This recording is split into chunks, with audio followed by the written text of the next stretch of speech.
नमस्कार, मी किरण कुमार थोरात. पत्रकारितेतून थेट संवाद साधणारे न्यूज नेटवर्क, राजकीय, सामाजिक, धार्मिक, सांस्कृतिक, मनोरंजन, प्रबोधन, क्रीडा आणि गुन्हेगारी वार्ता माहितीसाठी हर्षकिरण न्यूज चॅनलला सबस्क्राईब करा. धन्यवाद. विद्या विकास मंडळाच्या सरस्वती विद्यालय वाशिंद येथे दिव्यांग शिक्षक भरतीत गैरप्रकार झाल्याचा तसेच विद्यालयातील इतर सुविधांचा अभाव असल्यासंबंधी कास्ट ट्राईब संघटनेचा आरोप. कास्ट ट्राईब संघटनेचे जिल्हा अध्यक्ष नंदकुमार सोष्टे यांच्या पत्रव्यवहारानंतर 20 ऑगस्ट 2026 रोजी मुख्याध्यापकांसमवेत बैठक घेऊन कारवाई होण्यासाठी मागणी. सन 2012 या वर्षापासून शिक्षक भरती प्रक्रियेवर बंदी असताना विद्या विकास मंडळाच्या सरस्वती विद्यालय वाशिंद येथे संस्थेने जी शिक्षक कर्मचारी भरती केली आणि विशेष बाब म्हणजे दिव्यांग शिक्षक भरतीत ज्या शिक्षकाची भरती करण्यात आली तो शिक्षक दिव्यांग नसल्याचा आरोप कास्ट ट्राईब संघटनेचे ठाणे जिल्हा अध्यक्ष नंदकुमार सोष्टे यांनी केला आहे. ज्या दिव्यांग शिक्षक रिक्त जागेवर जो शिक्षक भरती केला आहे तो दिव्यांग म्हणून भरती करताना कोणत्या अटी शर्ती आणि कागदपत्रांची पूर्तता पडताळणी करून भरती करण्यात आली असा आरोप जिल्हा अध्यक्ष नंदकुमार सोष्टे यांनी संस्था तसेच शिक्षणाधिकारी जिल्हा परिषद ठाणे यांना पत्रव्यवहार करून विचारणा करण्यात आली आहे. नंदकुमार सोष्टे यांच्या पत्रव्यवहारानंतर सरस्वती विद्यालय वाशिंद मुख्याध्यापक व्ही.टी. भोईर आणि उपमुख्याध्यापक संजय जाधव यांच्या समवेत बैठक घेऊन विद्यालयातील दिव्यांग शिक्षक भरतीत झालेल्या गैरप्रकार तसेच विद्यालयातील सुविधांचा अभाव या विषयांवर चर्चा पार पडली. त्यावेळी विद्यालयातील दिव्यांग भरती ही बेकायदेशीर झाली असल्यासंबंधी कास्ट ट्राईब संघटनेचे जिल्हा अध्यक्ष नंदकुमार सोष्टे यांनी सविस्तरपणे आपली भूमिका हर्षकिरण न्यूज चॅनलशी बोलताना मुलाखत देऊन मांडणी केली. त्यावेळी त्यांच्या समवेत महाराष्ट्र राज्य अध्यक्ष चंद्रकांत जाधव, राज्य मुख्य सल्लागार रवींद्र वेंधे, सरचिटणीस अनिल सोष्टे, आरती भोईर, प्रमोद सोष्टे, शालेय पालक प्रतिनिधी कांचन उबाळे उपस्थित होत्या. मुख्याध्यापक आणि महाराष्ट्र राज्य कास्ट ट्राईब कर्मचारी कल्याण महासंघ ठाणे जिल्हा यांच्या वतीने आम्ही दिलेल्या पत्राच्या अनुषंगानं मुख्याध्यापकांनी बैठकीचं आयोजन सरस्वती विद्यालयात केलं होतं. या बैठकीला महाराष्ट्र राज्य अध्यक्ष आदरणीय चंद्रकांतजी जाधव साहेब, त्याचबरोबर महाराष्ट्र मुख्य सल्लागार रवींद्र वेंधे सर, त्याचबरोबर ठाणे जिल्हा कार्यकारिणीचे अनिल सोष्टे, प्रमोदजी सोष्टे, त्यानंतर महिला अध्यक्ष ठाणे जिल्ह्याच्या आरती भोईर आणि प्रसिद्धी प्रमुख महेशजी तारमळे हे संबंधित कार्यकर्ते या बैठकीसाठी उपस्थित होते. या बैठकीमध्ये जे काही विषय आपण या ठिकाणी संपन्न झाले त्यावर जी चर्चा झाली त्यातला पहिला विषय होता की सरस्वती विद्यालयामध्ये जी काही शिक्षक भरती झाली त्यामध्ये अपंग शिक्षक हे अपंग नसताना त्यांना अपंग या जागेवर गेले कित्येक वर्ष सेवा करत आहेत, हे चुकीचं आहे असं आपण बैठकीत सुचवलं. त्यावेळी त्यांनी उत्तर दिलं की बाबा प्रामाणिक म्हणजे एकंदरीत शासनानं जे काही सिव्हिल सर्जनचा त्यांचा दाखला जोडलेला आहे आणि त्यांची शैक्षणिक गुणवत्ता पाहून कर्मचाऱ्याला या ठिकाणी नियुक्त केलेले आहे, परंतु यावरही आजही आमचा विश्वास नाही. कारण ते शिक्षक अपंगच नाही, 5%, 4%, 5% अपंग शिक्षक असताना त्याला 40%च्या वरती दाखवणं आणि सेवेत दाखल करून घेणं हे संस्था चालकांनी आपापल्या कुटुंबातील कर्मचाऱ्यांना सभासदांना इथे नोकरीची संधी उपलब्ध करून दिली असं मला वाटतं. त्यानंतर दुसरा जो विषय आहे की 2012 नंतर शिक्षक भरती किंवा कर्मचारी भरती बंद असताना शासनाच्या अधिनियमानुसार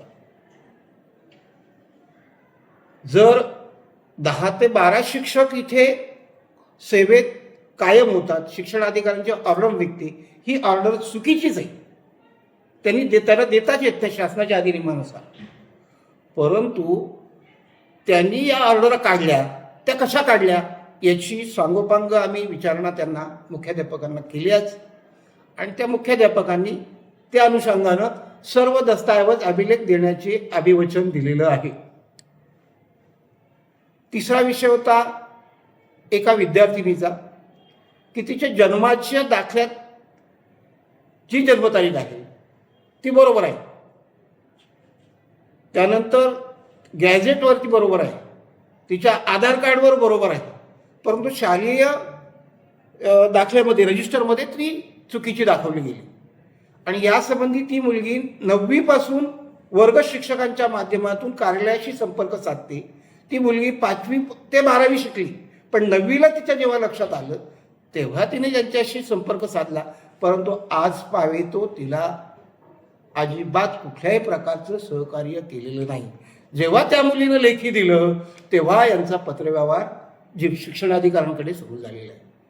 एकंदरीत त्या मुलीचं पुढचं शिक्षण घेताना ती अनुसूचित जातीची मागासवर्गीय, तिला स्कॉलरशिपची गरज आहे, परंतु तिला स्कॉलरशिप मिळू शकत नाही कारण रजिस्टरवर जन्मतारीख चुकीची आहे आणि पुढे त्याचे ओरिजिनल कागदपत्र डॉक्युमेंटवर बरोबर आहे.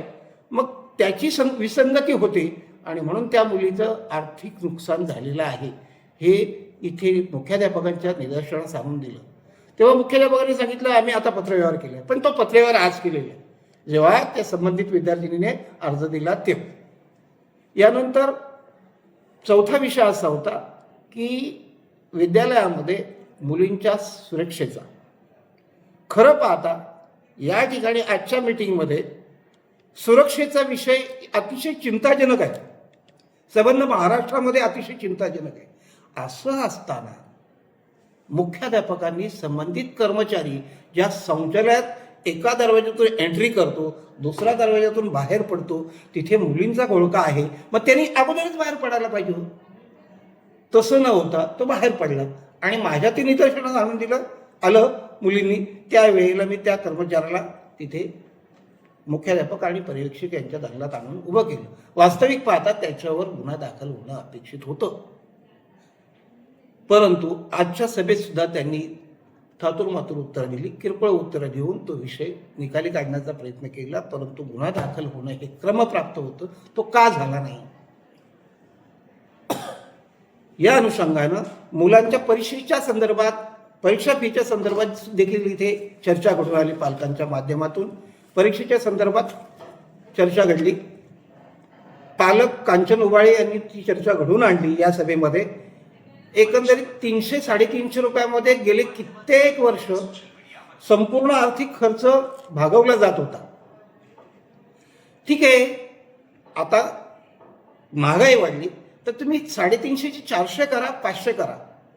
तेव्हा त्याच्यामध्ये 300-350 मध्ये सगळे परीक्षांचे फीज व्हायचे काय बघायच्या आणि नंतर उपक्रमही त्यामध्ये राबवले जायचे. मग असं असताना 500 अधिक 500 हे पैसे 1000 रुपये घेऊन एकंदरीत 4000च्या वरती विद्यार्थी, एक 40 लाख रुपयाच्या वरती रक्कम जमा होते आणि ती खर्ची पाडताना चांगल्या प्रकारचं घोडबंगाल झाल्याचं दिसून येईल. या ठिकाणी सरस्वती विद्यालय वाशिम प्राध्यापक, मुख्याध्यापक आणि त्यांचे जे कर्मचारी या समवेत जी काही दिव्यांग शिक्षक भरती संबंधी जो काय चुकीच्या पद्धतीने जी भरती झाली ह्या साठी कास्ट्राईब महासंघाने जो काही एक निवेदन देऊन आज जी सभा झाली, त्यानंतर जे काही विषय मांडण्यात आले आणि त्या विषयानंतर मुख्याध्यापकाने तुम्हाला जे उत्तर दिली, समजा माहिती दिल्यानंतर किंवा माहिती दिली नाहीच तर तुमची पुढची भूमिका काय असेल?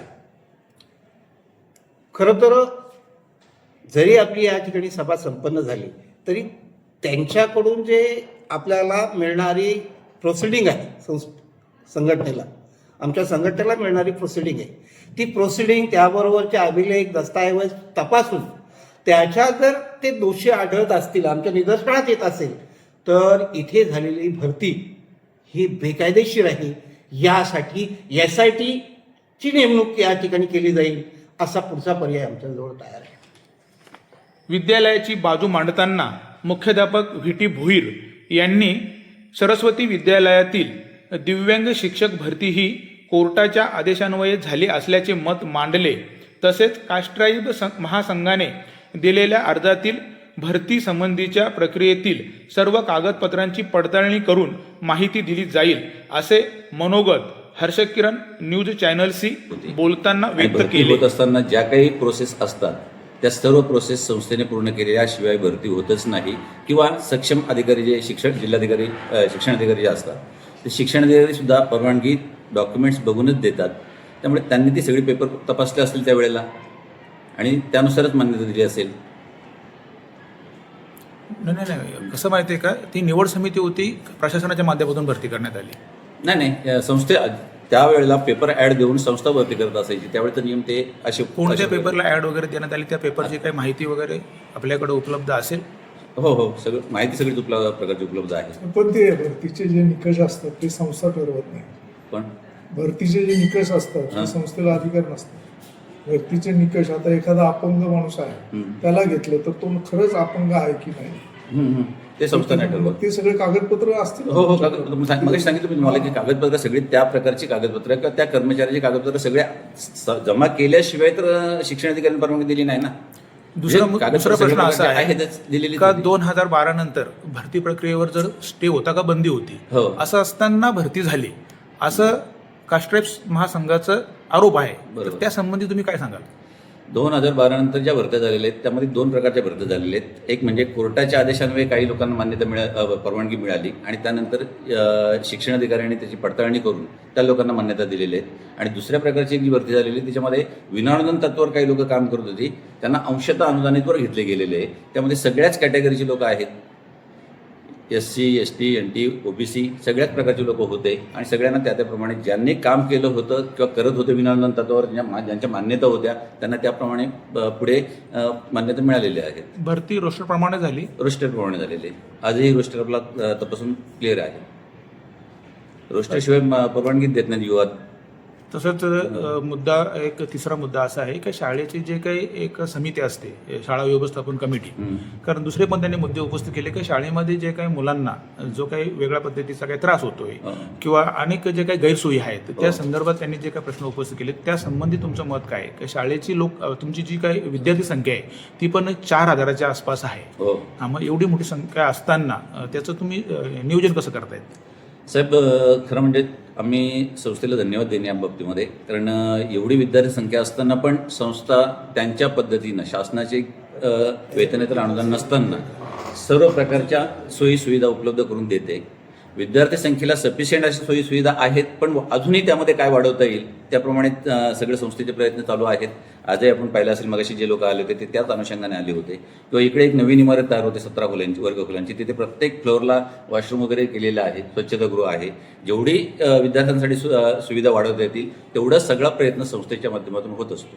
परत एक लास्टचा प्रश्न आहे का कास्ट ट्राईब महासंघाने तुमच्याकडं जे काही म्हणणं मांडलेलं आहे, जे दिव्यांग शिक्षक कर्मचारी भरतीमध्ये जो काही चुकीचा प्रकार झाला, तर ह्या संघटनेला तुमच्याकडनं लवकरात लवकर उत्तर किती दिवसामध्ये मिळेल, त्यांचं समाधान होईल असं त्यांना तुम्ही अपेक्षित जे काही गोष्टी असतील, कागदपत्र ज्या काही भरतीमध्ये बाबा त्यांना असं वाटतंय का चुकीचे झालेत, बऱ्याचशा लोकांना त्यांनी आक्षेप घेतलेला आहे, तर जास्ती लवकरात लवकर तुम्ही त्यांना उत्तर कशा पद्धतीने द्याल? कागदपत्रांची माहिती किती दिवसामध्ये द्याल? 1 आठवड्यामध्ये त्यांना माहिती देऊया. आणि अर्थात त्यांनी जी माहिती दिली एक मिनिट दिव्यांग सर्टिफिकेट बरोबर. आत्ता ज्या सभेमध्ये आपले जे काही मुद्दे झाले त्यामध्ये महत्त्वाचा मुद्दा 2-3 मुद्दे, एकूण तसे 5 मुद्दे होते. 5 मुद्द्यांपैकी पहिला मुद्दा जो होता तो दिव्यांग भरती संदर्भातला, तर त्या कर्मचाऱ्याची भरती ज्या अनुषंगाने झालेली आहे त्याचे जे काही डॉक्युमेंट्स आहेत तर ते आपल्याला दिले जातील. अर्थात ज्या सादर केले होते युवा ऑफिसला ते तुम्हाला दिले जातील. फक्त एक त्यामध्ये मला अजून एक युवांच्या खात्यात सल्ला घ्यावा लागेल, वैयक्तिक जर माहिती देता येणार नसेल तर मात्र ती देता येणार नाही. एखाद्या कर्मचाऱ्याची वैयक्तिक माहिती जर देता येणार नसेल तर ती देता येणार नाही. पण जे देण्यासारखं आहे ते सर्व तुम्हाला मिळेल. त्याच्यानंतर 2012 नंतरचा जो मुद्दा आहे त्या अनुषंगाने पण 12 नंतर जी भरती झालेली आहे त्या लोकांच्या ऑर्डर आणि त्या भरत्या कोर्टाचे आदेश, ऑर्डर आणि कोर्टाचे आदेश ह्या 2 गोष्टी दिल्या जातील. आणि ताईंनी इकडे एक जो मुद्दा मांडला तर स्वच्छतागृहामध्ये फलक लावले जावेत पाणी वगैरे टाकण्याचे किंवा स्वच्छता ठेवण्याचे, तर ते होईल आणि साधारणतः 7 दिवसापर्यंत आपल्याला हे सगळं दिलं जाईल.